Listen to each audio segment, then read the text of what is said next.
120 secondes prend des vacances et revient lundi 6 janvier. En attendant, découvrez Women on Board, la série d'interviews menée par Gila Clara-Kessous pour Harvard Business Review. Pourquoi est-il aujourd'hui encore si difficile de parvenir à plus de mixité dans les comités exécutifs ? Des femmes présentes dans les instances dirigeantes de leur entreprise ont répondu à la question. Bonne écoute et on se retrouve le 6 janvier. Je suis Gila Clara-Kessous, coach exécutive en entreprise depuis plus de 10 ans et directrice du forum Feminavox, célébrant la Journée internationale des droits des femmes sous le haut patronage de l'UNESCO. J'ai moi-même suivi le parcours Women on Board de Harvard Business School et j'ai choisi de créer ce podcast devant la difficulté rencontrée par les femmes à entrer dans les boards. Dans ce podcast, Women on Board, vous entendrez des femmes et des hommes expliquant comment soutenir la parité au sein des boards, c'est-à-dire les conseils d'administration des groupes cotés, ETI ou entreprises familiales. Ils évoqueront leur parcours, partageront leur regard sur cette mixité qui reste problématique dans les sphères dirigeantes et surtout, comment selon eux, on peut changer les choses. Women on Board, un podcast de Harvard Business Review France.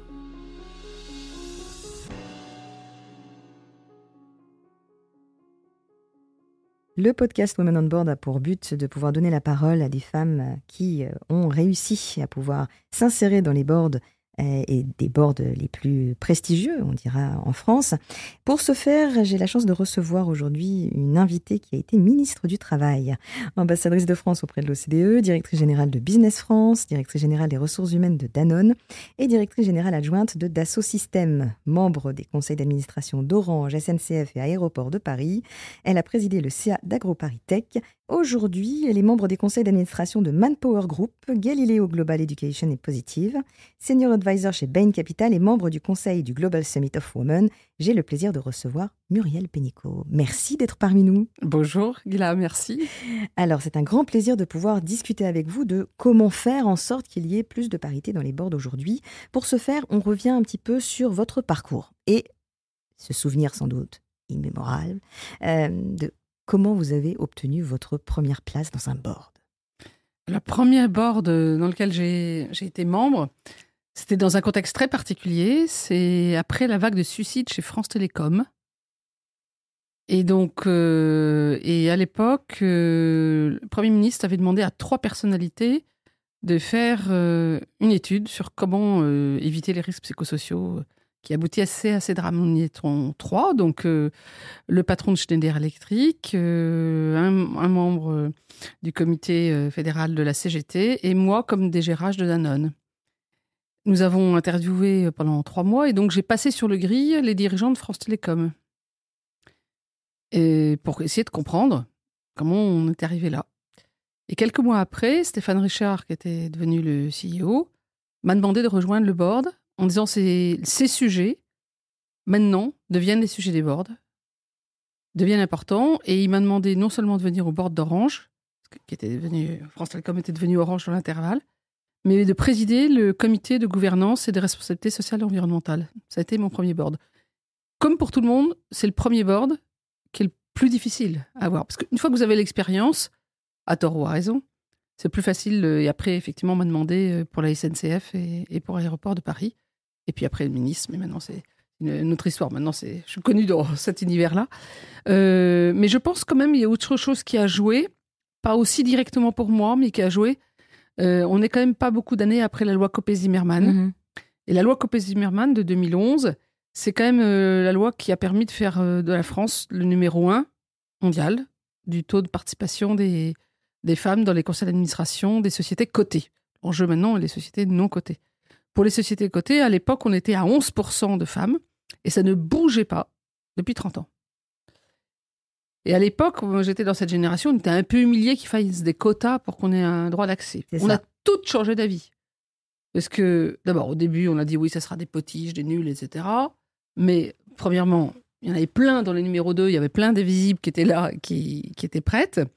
Deuxièmement, comme nous étions qu'une trentaine sur la place de Paris à être sollicités, on s'est un peu concerté, on a dit on n'en accepte pas plus de 2 chacune, comme ça ils seront obligés d'en trouver d'autres. Et on a donné des noms. Donc il y a eu de la sororité cachée, je vous le dis maintenant, mais ça, sur l'époque on ne l'a pas dit, parce que c'est partie de la stratégie de ne pas le dévoiler. Et puis, troisièmement, ce qui s'est passé, c'est que, je me rappelle très bien, comme j'étais DGRH, j'ai vu tous les chasseurs de tête de Paris, et je leur dis, mais vous vous rendez compte le marché qui s'ouvre là pour vous? Ils disent, non, mais il n'y a pas de femmes. Les dirigeants disent, de toute façon, on ne peut pas en nommer, il n'y en a pas, elles ne sont pas prêtes. Je dis, si vous les trouvez, puis on va vous aider à les trouver, vous allez ouvrir un nouveau pan de votre activité. C'est ce qui s'est passé. Et donc, tout d'un coup, on a rendu visible des femmes qui étaient là. Elles étaient là. Elles étaient là. Mais alors, elles étaient là. Où? Parce que ce qui est assez intriguant, on va dire, c'est qu'on a beaucoup d'hommes qui vont aider les femmes à monter en compétences en termes de dirigeance. Par contre, dès que ça devient de la gouvernance, dès que ça va toucher à la politique, il n'y a plus grand monde en termes d'hommes qui va soutenir véritablement des femmes à venir au board. S'il n'y avait pas eu les quotas en France, on en serait entre 11 et 20%. Ça, j'en suis persuadée. Mais comme il y avait une obligation légale, les entreprises ont été obligées de se pencher et de trouver les invisibles ou de faire trouver des invisibles. Il y a beaucoup de pays qui nous envoient envie cette loi. Moi, je suis membre du comité directeur du Global Summit of Women. C'est un sujet où je parle du sujet Women on Board tous les ans sur ce sujet, parce que malheureusement, il est inépuisable, parce qu'on n'est pas encore là. Et c'est vrai que la France, aujourd'hui, dans les sociétés cotées, où s'applique la loi, il y a 46% de femmes maintenant dans les conseils d'administration.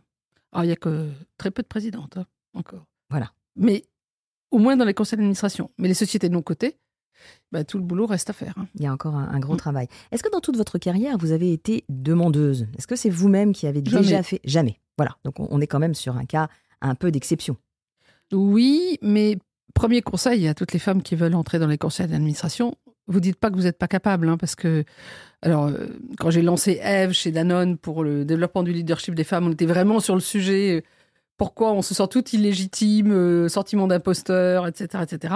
Il y a pareil pour les conseils d'administration. Donc, du calme, vous inquiétez pas, vous êtes au moins aussi compétente que les hommes. Donc, déjà, ne dites pas non, dites peut-être, et ne dites pas, croyez-vous que j'en sois capable. Bien sûr. Voilà. Déjà, il y en a qui perdent des points juste parce que elles doutent. Vous pouvez avoir le doute au fond de vous-même, mais ne le montrez pas parce qu'il n'est pas justifié et il donne l'impression que vous n'êtes pas capable. Alors, ce qui est amusant, c'est qu'après la loi Copé-Zimmermann, aussi, c'est que du coup, comme il y a eu un appel d'air quand même, beaucoup de femmes ont eu le réflexe qui est quand même très intéressant. On dit, mais nous, on n'est pas compétentes en gouvernance. C'est ça. Donc, il faut qu'on se forme.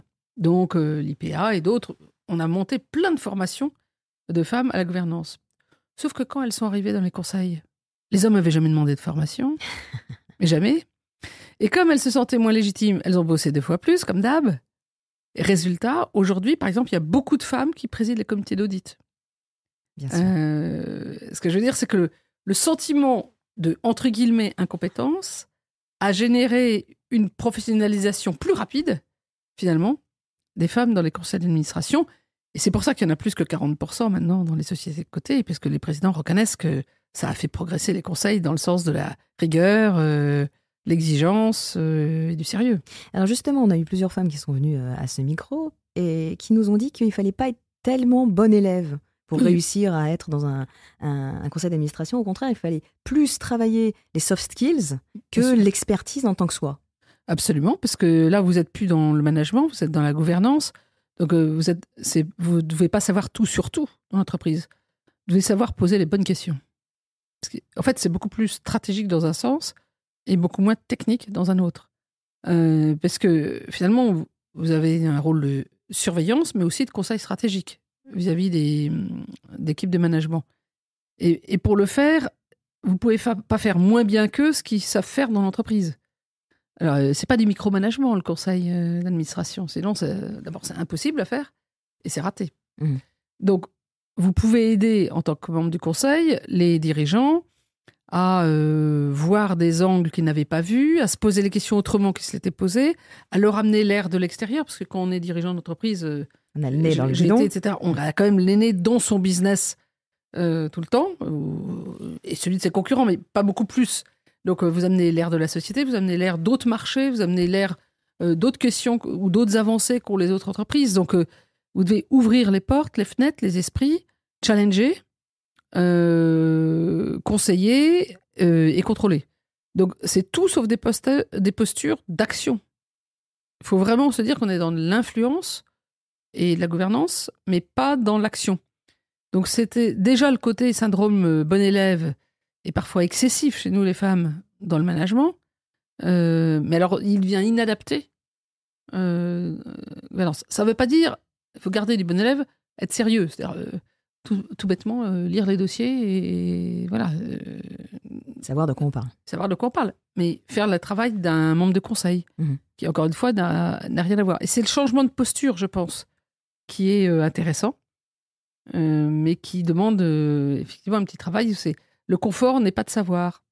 Ce changement de posture. C'est le changement de posture. Alors, quand on regarde votre carrière, quand on regarde aussi les différents boards dans lesquels vous êtes, on est assez étonné de voir la capacité que vous avez à la fois d'adaptation et puis ces stratégies d'influence dont vous parliez. Est-ce qu'il y a une méthode Pénicaud pour pouvoir siéger au board ? Comment vous faites ? Est-ce qu'il y a tout un travail où vous allez vous dire « Ah, ça, pour faire passer quelque chose que j'aimerais faire passer en termes de décision, je préfère m'entretenir avec une personne du board en particulier avant de mettre le point au niveau collectif ». Est-ce qu'il y a tout ce travail de réflexion en coulisses avant d'être sur scène pendant le board ? Alors, je pense que la première chose, c'est que, encore une fois, il y a plusieurs membres du board.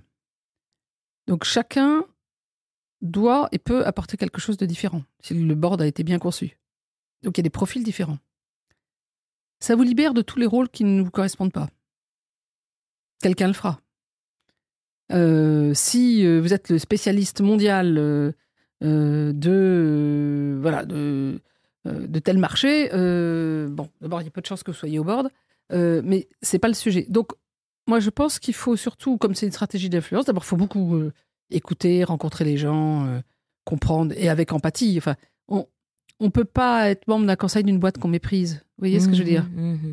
Enfin, je pense que là, ça devient que de la surveillance, mais au sens presque régulatoire, pas au sens... Vous êtes là pour aider l'entreprise à grandir, quand même. Vous avez un rôle d'intérêt général dans ce sens-là. Donc, je pense que la première chose, il faut avoir de l'empathie pour le métier, les produits, la boîte, la marque, ce que vous voulez, mais quelque chose qui vous attire dans cette entreprise qui fait sens. Parce que du coup, vous êtes beaucoup plus naturellement à l'écoute, intéressé de découvrir ce nouveau secteur, empathique. Ça compte beaucoup dans l'affecto societatis qui fait qu'on va vous écouter. En gros, les soft skills. La deuxième chose, il faut choisir vos combats. Vous ne pourrez pas influencer en étant membre du conseil, c'est-à-dire vous consacrez, vous n'êtes pas à temps plein, de très très loin. Et selon les entreprises, une réunion plus ou moins longue, tous les mois, tous les 2 mois, tous les 3 mois. Alors moi, je choisis plutôt des boards où on est peu nombreux et où c'est très intensif, comme ça on a plus d'influence. C'est le cas actuellement. Mais vous êtes à temps très partiel.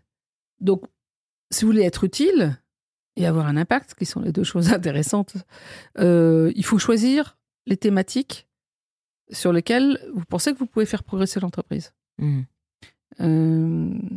C'est pas la peine d'intervenir sur tous les sujets dans un board.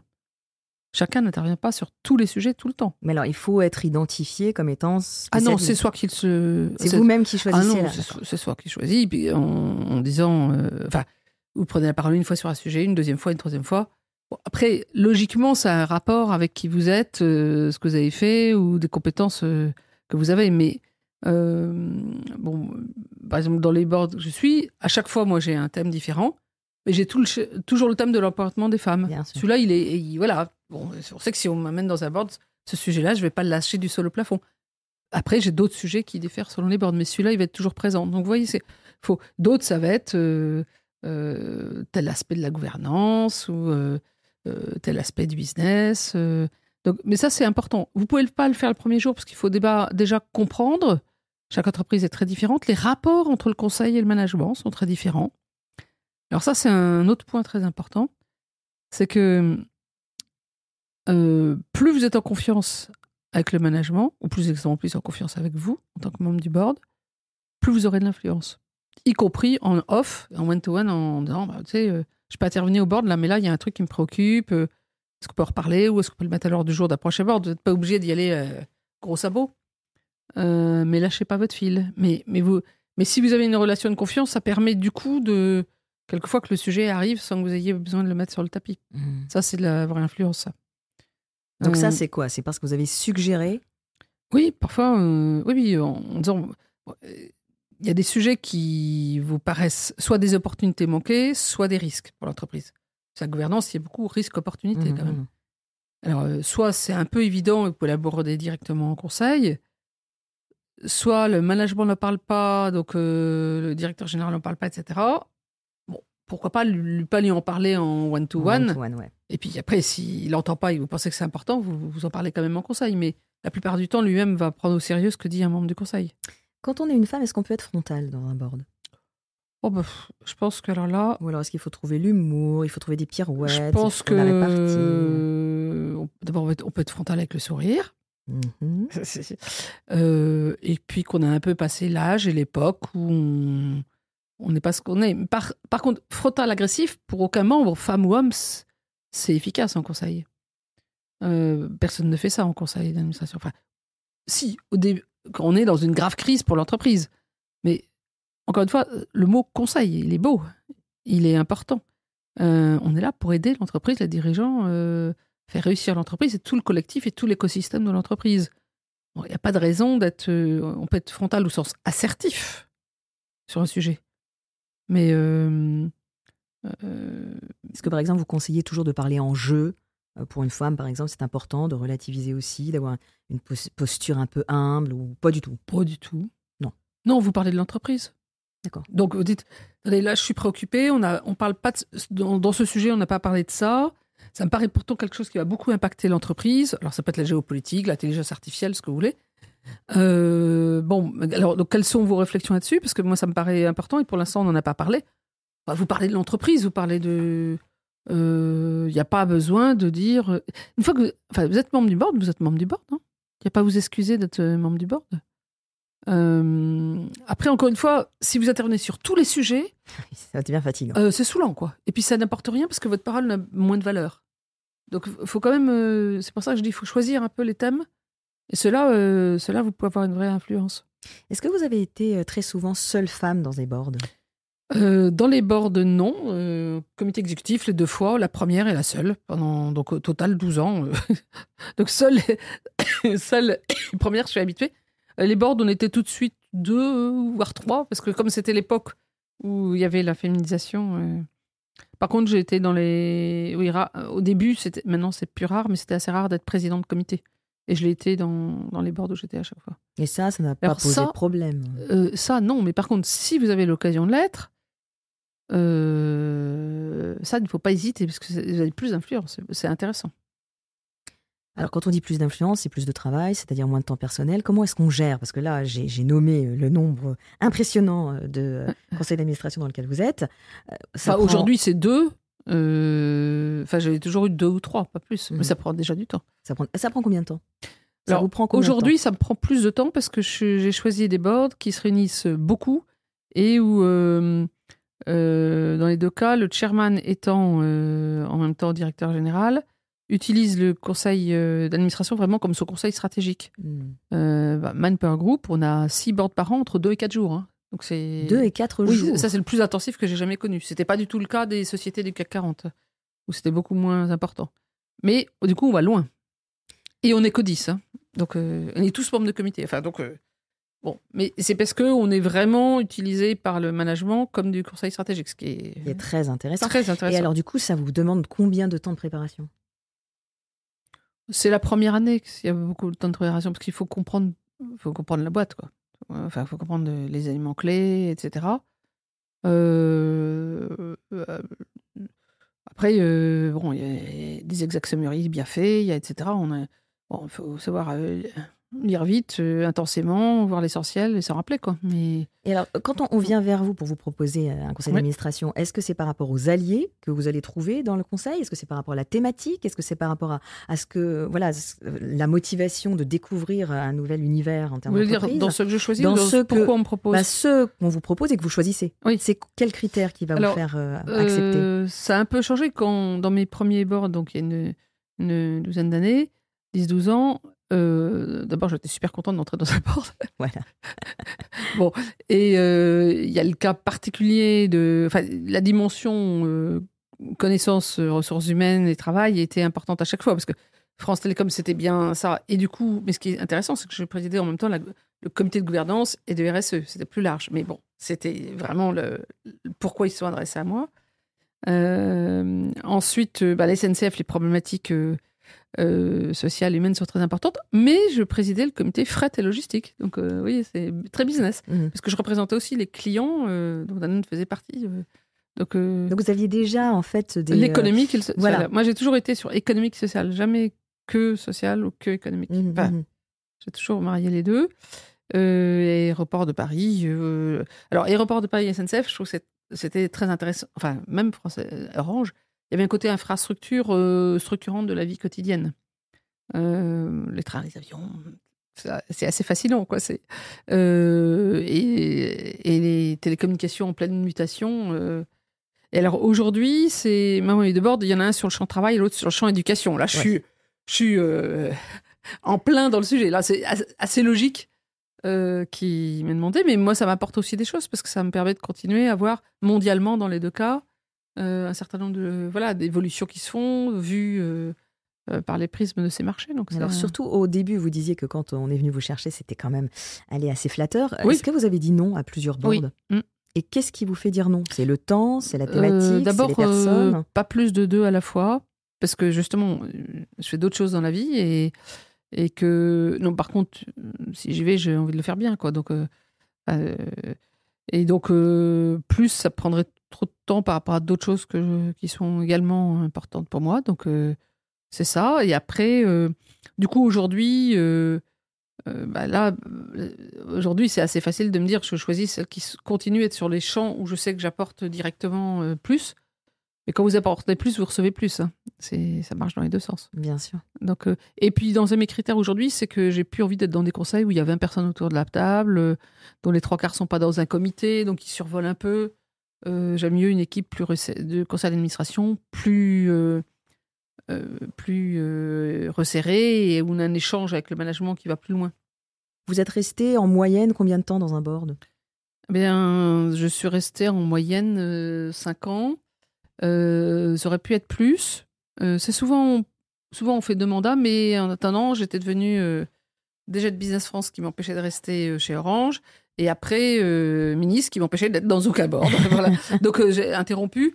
Mais les conseils d'administration, ils aiment bien avoir des membres qui font plutôt 2 mandats. Alors ça fait, c'est plutôt 8 ans, c'est plutôt... Ce qui est pas mal parce que vous avez l'évolution de la boîte. Donc quand c'est pour ça qu'il faut vraiment regarder si vous entendez bien avec les dirigeants, si vous trouvez que la boîte est intéressante, l'entreprise, parce que c'est quand même un engagement.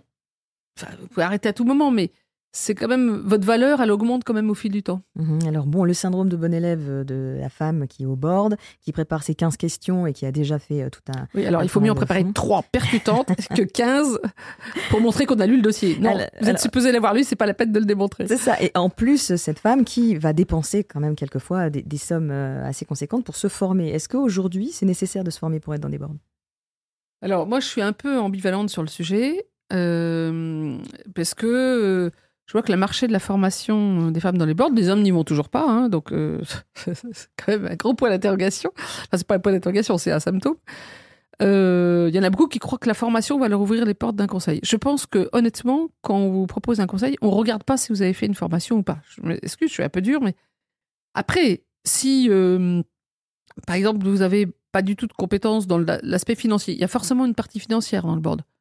C'est pas mal de compléter ça parce que même si ce n'est pas votre point de spécialité dans le board, vous allez quand même souvent avoir des questions de ce type-là.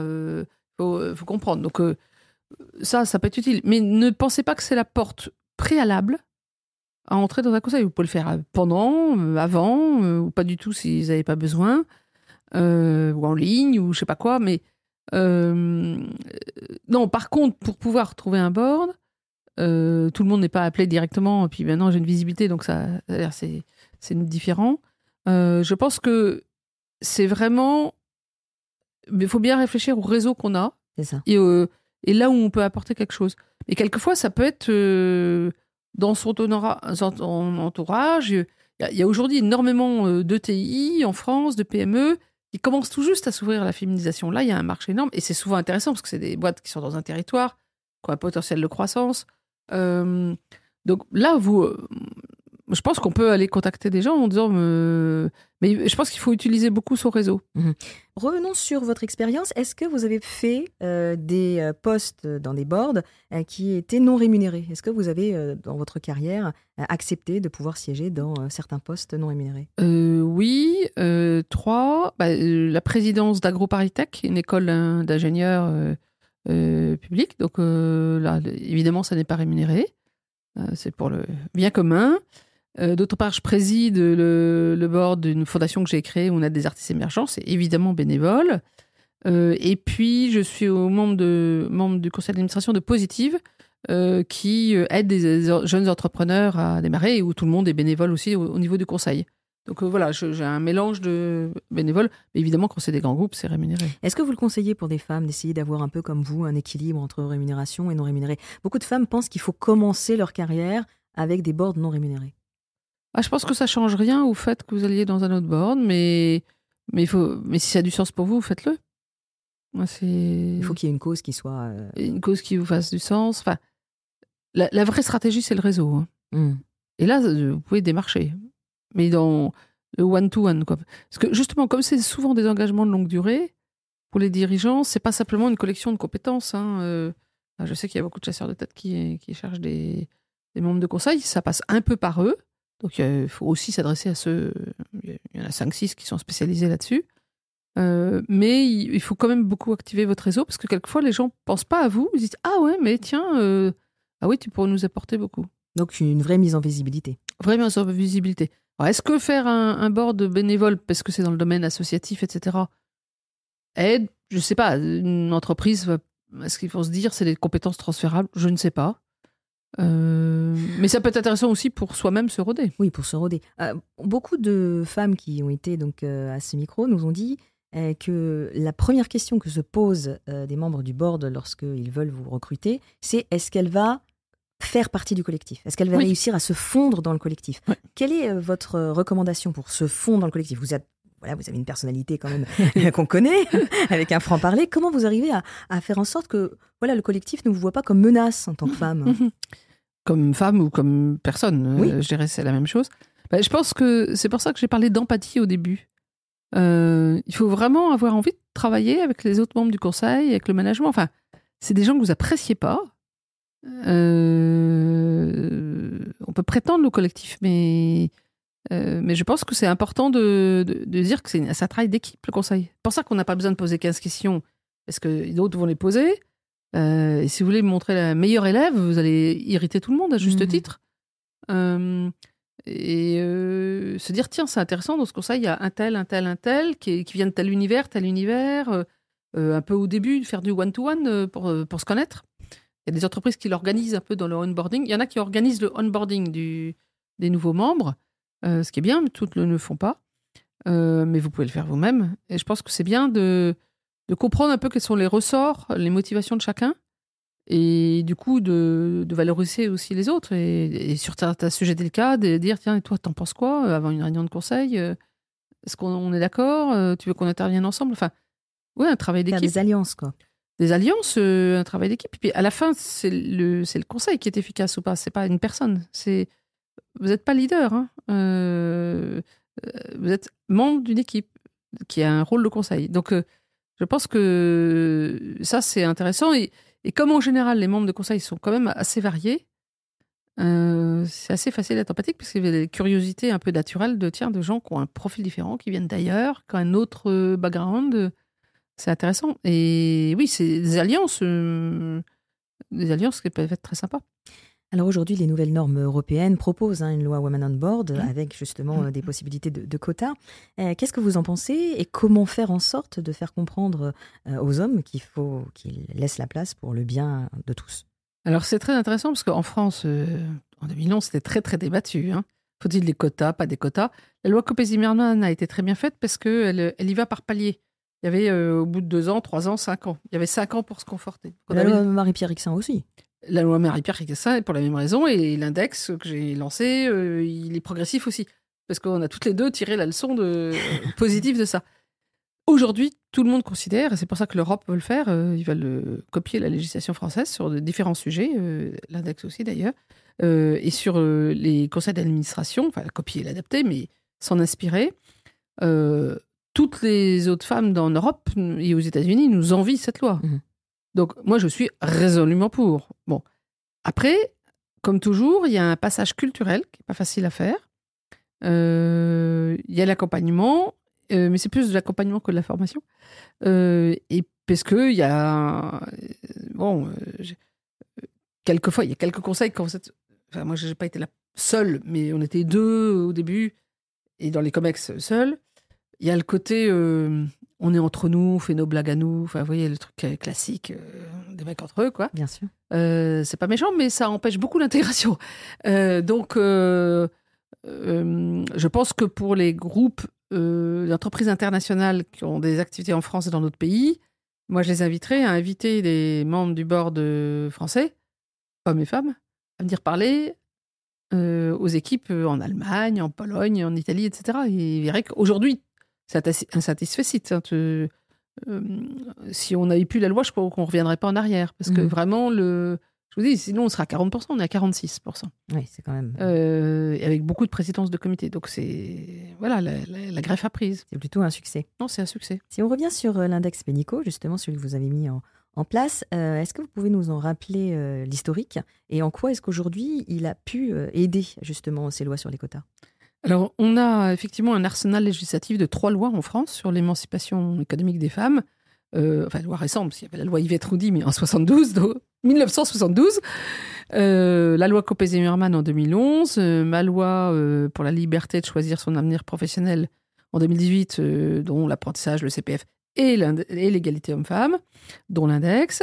Et puis la loi Rixain, en 2023, pour la part dans les comités de direction. Parce qu'on croyait que le fait d'emmener des femmes au conseil d'administration amènerait des femmes au comité de direction. Non. Eh ben non. Donc, c'est pour ça que Marie-Pierre et Elisabeth Moreno, qui était ministre à l'époque, ont soutenu cette proposition. Je pense qu'elles avaient raison. Et sur l'index égalité, l'idée, c'était que malgré une loi en 72 d'Yvette Roudy qui donnait le principe de l'égalité entre les femmes et les hommes à travail égal, salaire égal, en clair, on était encore 16% de différence. Et donc c'est absolument insupportable. Et donc, on s'est dit qu'il fallait une loi, mais qui allait beaucoup plus loin sur l'opérationnel, qui se repose sur le même principe, n'a pas changé le principe, mais qui opérationnalise et qui crée un mécanisme d'obligation de progrès pour les entreprises. Donc, un index avec une obligation de résultat, enfin, une obligation de résultat d'abord, et s'il n'y a pas les résultats, au bout d'un moment, il y a des sanctions financières, mais mesuré par un index, et je vais revenir sur ce qu'on a mis dedans et comment, l'idée, c'est que, en gros, les entreprises ne progressent pas dans les domaines qu'elles ne comptent pas. Ce qui ne compte pas, ne compte pas. Alors, dans la vie, c'est pas tout à fait vrai, c'est plus large. Mais dans le monde du business, si on ne compte pas, on ne progresse pas. Il n'y a pas de progrès. Donc, on s'est dit, il faut mesurer. Et donc, moi, ce que j'ai demandé, j'ai demandé d'abord à tous les partenaires sociaux, individuellement, enfin, tous les patrons, patronaux et syndicaux, ils m'ont tous dit, on y va. C'était tous des hommes à l'époque. Hein. Quand je réunissais les partenaires sociaux, j'étais la seule femme dans la pièce. Et je leur ai demandé, bon, mais tous ont dit OK. Et puis après, ils ont nommé dans le groupe de travail tous les numéros 2, qui étaient toutes des femmes. Uh-huh. Donc elles y sont allées. Et donc, on a travaillé avec ça, avec les réseaux de femmes aussi, en entreprise, et des DRH. Et ils ont travaillé pendant 4 mois. La seule contrainte que j'avais mise, c'est qu'il n'y ait pas plus de 5 critères. Pourquoi ? Parce que, alors, pour le coup, ayant l'expérience et des boards et des COMEX depuis longtemps, je savais que si c'était une machine, un truc trop compliqué, c'est un Excel qui sortirait, que le DRH et le financier sortiraient une fois par an, mais ça ne le ferait pas bouger, parce qu'on n'en discuterait pas au COMEX et on n'en discuterait pas au conseil d'administration. Donc, voilà. Donc, il valait mieux un truc imparfait, mais puissant pour agir, que l'inverse. Et donc, ils ont défini, avec mon accord, 5 critères. À travail égal, salaire égal, évidemment par niveau de poste. Même pourcentage de femmes augmenté chaque année par rapport au nombre d'hommes, même chance en termes de carrière, d'évolution de carrière, application de la loi qui oblige à augmenter les rémunérations des femmes à la sortie du congé de maternité, et la part des femmes dans les 10%, le pourcentage de femmes dans les 10 plus hautes rémunérations de l'entreprise. sur ce dernier point d'ailleurs, c'est un rapport avec notre sujet, c'est un des points les plus difficiles pour les entreprises. Même là où il y a des femmes au COMEX, comme c'est bizarre, c'est pas les mêmes rémunérations. C'est ça. Il y a beaucoup d'entreprises qui ont réalisé que dans les 10% des plus hautes rémunérations, il y avait 0 femmes. Voilà. Et donc, aujourd'hui, quand on a lancé, alors c'était un peu avant le Covid, donc bon, il y a eu, je dirais, il y a une année, les progrès, on a un peu, pas autant progressé qu'on le souhaitait pendant un moment, mais ça progresse. Trop lentement, ça progresse. Donc, on est passé de 84 points sur 100 en moyenne à 88. L'égalité réelle, c'est 100. Hein. Et il n'y a encore que 2% des entreprises qui sont à 100%. Donc, c'est pas fini. Non. Et donc, il y a des réflexions sur corser un peu le chose. Je pense que maintenant, il faut monter la barre d'exigence. On a le temps de s'organiser. Monter la barre d'exigence. Mais attention, certains voudraient aussi rajouter plein de critères. C'est un peu le problème de la CRSD européenne. Là, je pense que ça deviendra un machin qui sort dans les rapports annuels, mais qui sera plus débattu en conseil et en COMEX, ce qui serait dommage. Donc, mais voilà, donc on n'y est pas encore. Il ne faut rien lâcher pour nos filles et nos petites filles. Vous pensez que la solution, elle est dans les mains des régulateurs ? Est-ce que vous pensez que ce sera les sanctions qui vont faire la différence là, dans les prochaines décennies ? Je pense que c'est malheureusement une étape nécessaire. On l'a vu pour la loi Copé-Zimmermann. Sans la loi, on n'y serait pas arrivé. Maintenant, ce sujet-là, société cotée, je dirais, on l'a réglé en France. Il y a même des entreprises où on a fait l'inverse. Il ne faut pas qu'il y ait plus de 60% de femmes parce qu'on est en train de... Voilà. Donc, aujourd'hui, au CAC 40, on n'est pas à parité en termes de dirigeance. Ah, dirigeance. Oui, dirigeance. Ah oui, mais on est mieux en conseil d'administration qu'en dirigeance. En dirigeance, on a 3 patronnes du CAC 40 qui sont des femmes. Donc, on est très mauvais. Très mauvais. Ah oui, non, mais là, vous savez, c'est le principe du plafond de verre. Le plafond de verre, à chaque étage, il est un peu plus épais. Alors, le dernier, c'est un iceberg.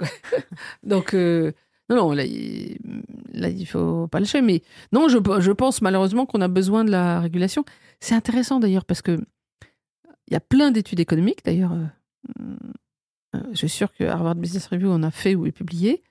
Mais ça va du FMI à la Banque mondiale, à la BCE, à McKinsey, etc., qui ont prouvé qu'économiquement, les entreprises où il y a une parité dans la gouvernance et dans le management, et où sont plus performantes, plus résilientes, plus innovantes. Bien sûr. Donc, si le monde économique était rationnel, vous voyez ce que je veux dire ?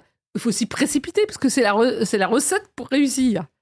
Et malgré ça, ça résiste. Donc, on voit bien que les aspects de cooptation culturelle prédominent parfois sur l'intérêt économique de l'entreprise. Sur l'intérêt économique. Muriel Pénicaud, merci d'avoir été avec nous. Est-ce que, justement, un dernier conseil pour la gente masculine qui nous écoute sur le fait d'avoir une plus grande profitabilité pour permettre de faire la place aux femmes dans les boards ? 1, n'ayez pas peur des femmes. Elles vont apporter beaucoup. 2, je pense que c'est une chance pour faire mieux réussir l'entreprise, qui est votre but aussi. C'est le but partagé. Donc, pas hésiter à y aller. Et puis surtout, pensez à vos filles.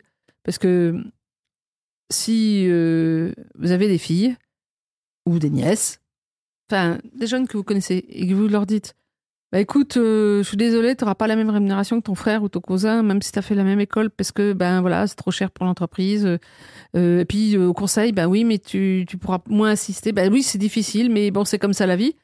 Je pense que vous allez vous sentir très mal. Alors dites-vous que les femmes dont on parle, ben, c'est vos filles, vos nièces, vos conjointes, et je pense qu'à ce moment-là, vous serez très motivés. Merci encore Muriel Pénicaud d'avoir été parmi nous. C'est la fin de cet épisode. Merci de nous avoir écoutés. Retrouvez un nouvel épisode de Women on Board tous les 15 jours sur hbafrance.fr et les plateformes d'écoute habituelles. À bientôt.